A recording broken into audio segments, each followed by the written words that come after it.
Connect News Media Tabiriba Singbu Taramna Okchari Mary Komgi Hanagi Mapuroba Onlarda Numit Karanigi Mamanga Mary Komna Tonganba media platform singda serious oiba achoba maral kya siki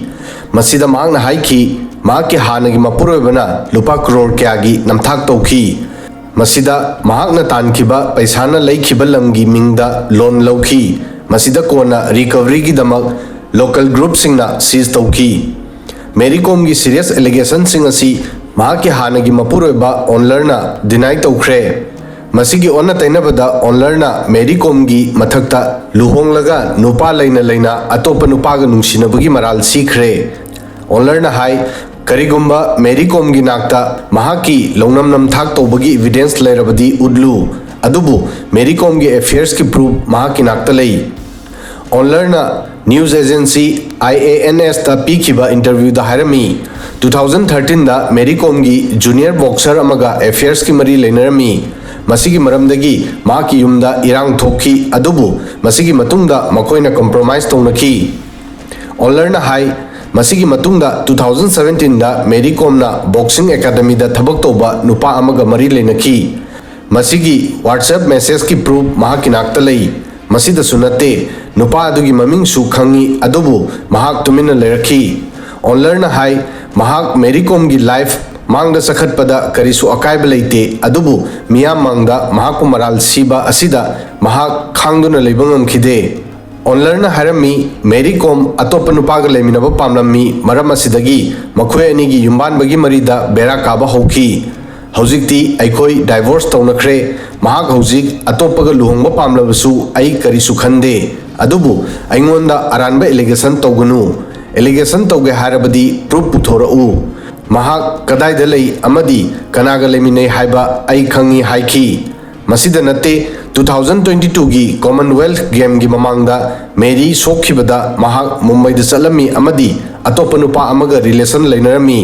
Aigi nakta wafam asigi proof lay adubu ai tumina leki Mary Komna Onlarda fraud tobugi maral siki numit kharani gi mamangda Mary Komna TV show amada masi disclose toki madudi mahakna 2023 da tongan tanana ba decision lowki maramdi Onlerna mahaki boxing career dagi talakpa paisa da fraud toki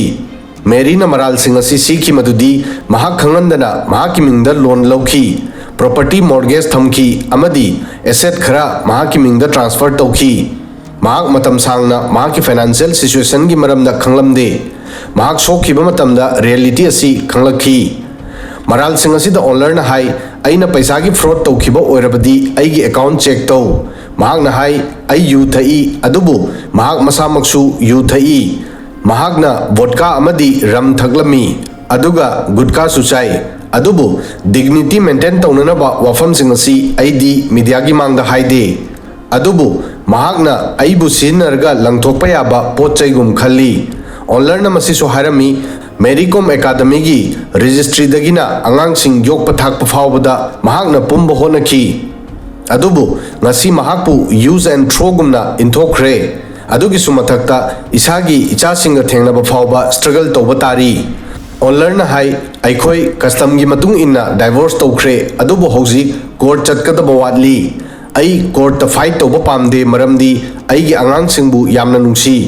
angang singi matang da su Mary na claim tawri madudi angang singi legle su tambagi khars mahakna purabasu yokpa thakpada mahaki su equal role yauri Onlerna hai miyoba amata perfect oide mahak ngasi su Delhi da rent leiri aduga Mary crore gi mapuni mahak celebrity amani mangna haibawa miyamna thajanai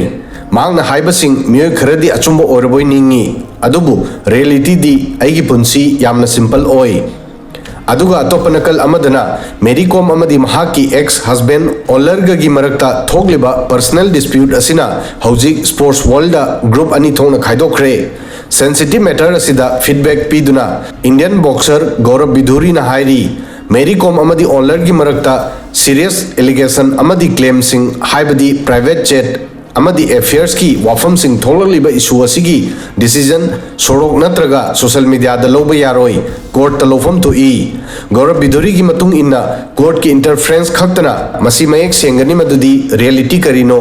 maramdi masina kanagumba amagi image aranba mongda harmful oibadigi kangani